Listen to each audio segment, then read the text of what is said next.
The Scary Show is proud to partner with Dubby Energy, the premier energy drink alternative. If you're like me, you've been consuming at least one of those other energy drinks at least once a day, spending anywhere from $2 to $3 a can. But with Dubby, you get a whole month's supply in just one tub for close to $25 cheaper. And it gets even better. Use promo code THESCARYSHOW for an additional 10% off. Hey, how's it? So I want to start off and offer my condolences to the homie Cantrell. I hope that you find the peace and healing that you definitely deserve. I want to give a shout out to Marcus from Dropbox. Thank you for excellent customer service. And we are back with AsherTheBlack74, 1 week ahead of the Scary Show February relaunch. Alright, I'm literally on the edge of my seat. Spill it. I do happen to have a couple of retail stories since someone mentioned work. I have a Halloween story involving work, and I have one that was a haunted place of employment. My first Halloween, it was a Little Caesars. My first job out of high school. And we had been having storms, and they had said, weather's going to be perfect. Very nice, spooky vibe. There's going to be fog, a little bit of rain. People going door to door. Instead of just trick-or-treaters, you'd be finding Mormons, which will terrify anybody, religion. We had our Little Caesars was not exactly in a really good area. We're like 5 steps from the ghetto. And I'm talking Cleveland levels of ghetto, like drive-bys where the cops won't come. We had heard one night gunshots previously, and the house had been empty for the past 5 years. One of the new girls had been taking trash out that night, and we heard this blood-curdling scream. It was like somebody had just walked in on a murder scene. As we go to rush out to help and see what's going on, the house was on fire. And at the upstairs window on the second floor, they have what they call witching windows. Usually see those in Vermont, and the superstition that came from that was that witches could not fly into windows at an angle. And at the window, there was 2 handprints, 2 bloody prints on the window. So we called 911, everything. 911, what's your emergency? Just everybody's freaking out. All the trick-or-treaters had stopped.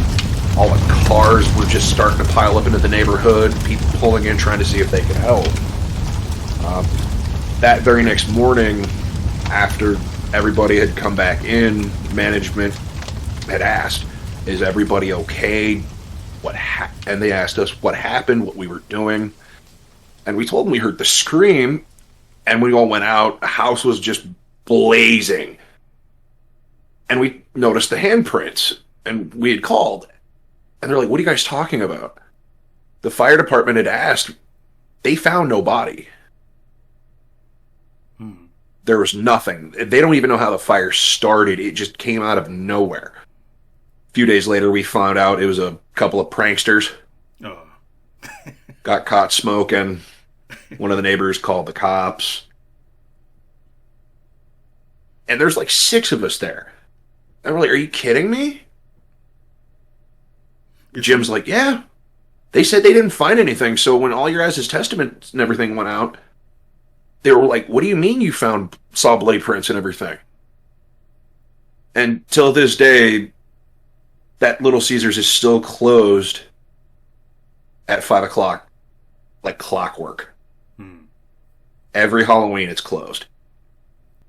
Yeah, sometimes you want it to be not pranksters. You know, like those crop circles.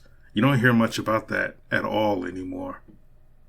you don't really hear a lot about aliens anymore. It's not the strangest thing you'll see. It's reality's the strangest thing you'll see nowadays. Where I live at is, if you ever get the chance, there's a song that goes swag at 100, swag like Ohio. Born and raised Ohio. My home county is Ashtabula, Ohio, nicknamed Trashtabula. We're essentially smaller Cleveland. Less drive-bys, more homeless and crazy people. Man.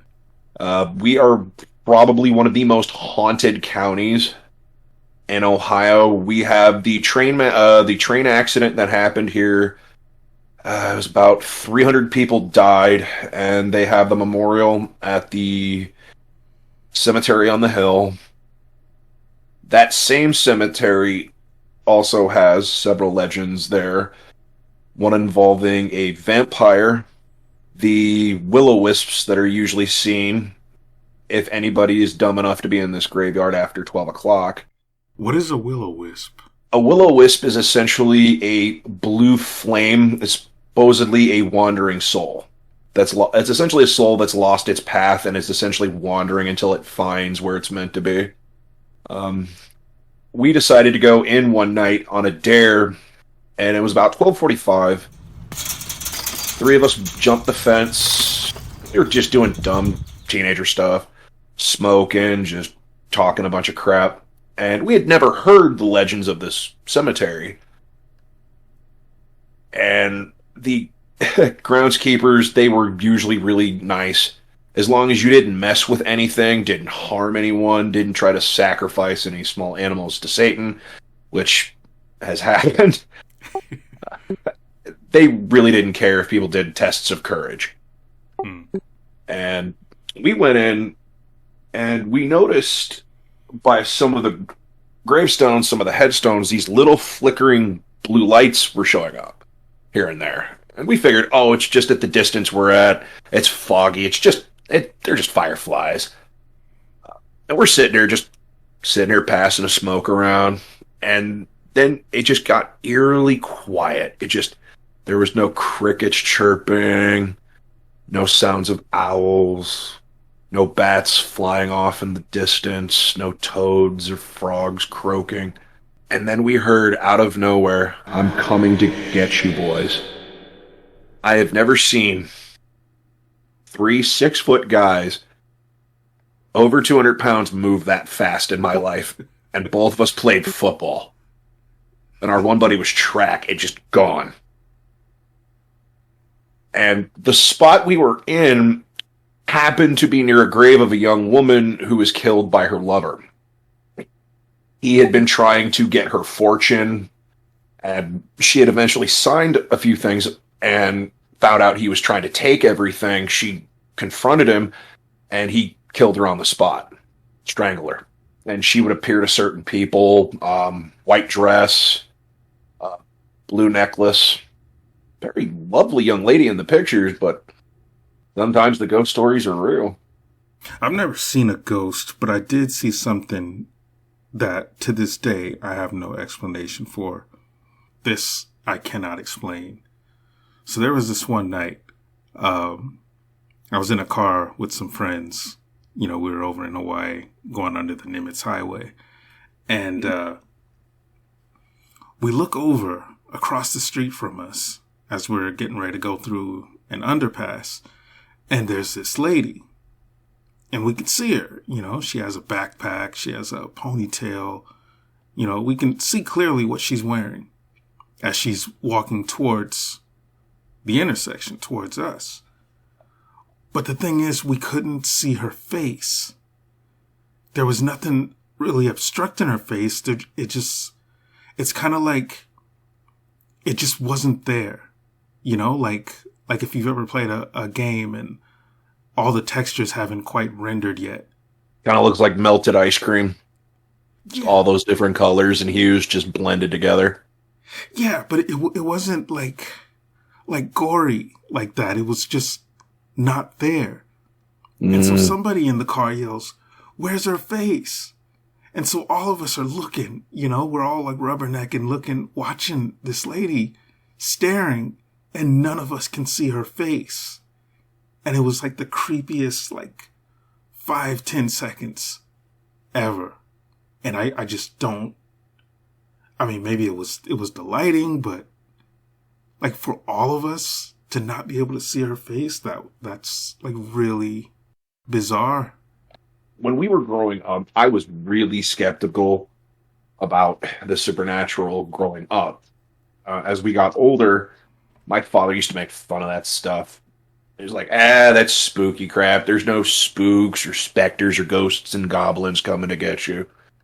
But our family on both sides have ghost stories. And we grew up with one on my mom's side of the family. Her great-grandmother, back in the day when they all had the wood-burning stoves, they used to cook with them, heat the house, the whole 9 yards that you could pull off with what you had. Every time during the winter, she would mop the floor, and there would always be these footprints of a very small child leading up to the wood-burning stove. And she used to think it strange because all of her children at the time were not that small. And she thought to herself, her children were pretty much already much older. As she had passed and years later they had finally torn down the house, they had found underneath of it the skeletal remains of a 3-year-old child. My father's very skeptical as well, and to this day he's only had one experience that he's never been able to explain. We went and helped out a friend of the family. His name was Pete Semper. He was getting engaged. He was engaged and was getting the house and everything ready with his fiance, soon-to-be wife. And we had went to go help start putting on the finishing touches to certain parts of the house, put drywalling. As we're driving into Rock Creek, my father starts giving me a rundown of the house. The house in this particular area of Rock Creek, a lot of the houses had been used to help runaway slaves during the Underground Railroad. There were families that had helped out. There were memorials. There were trees you could find that still had the hidden compartments where they could, they're like, here, go this way. There were supplies to be found. But the house was really old. It was so old that they had used railroad ties to add on to the house. Drive up, old Victorian-looking house. All the lattice, the shutters, all of it. We get in, go through the porch, and it's nice wraparound porch, plantation style.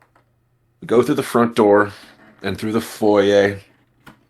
Up to the left kind of has this Addams Family kind of vibe staircase that goes straight up, right, up again, and down a set of hallways. As you glance through to the right, you see the living room. And all you can see is the railroad ties and the beams for the foundation and for the rest of the structure of that part of the house. And we just start screaming out, Pete, where you at, boss?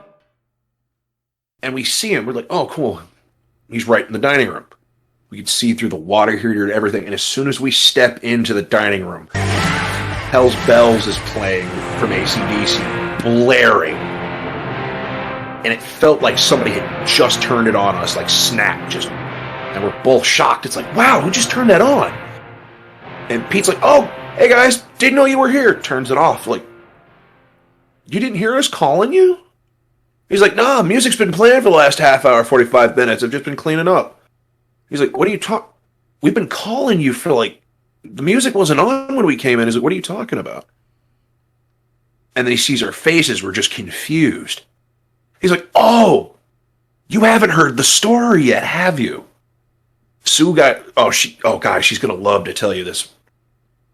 She'll be here in about a half hour, 45 minutes. She's getting breakfast for everybody. Coffee, donuts, and a couple of cappuccinos. So we're sitting here pulling new lumber and stuff, getting the drywall in. Very nice, very, very nice Southern woman comes up, all shucks and all. Like, howdy, darling. Very sweet woman.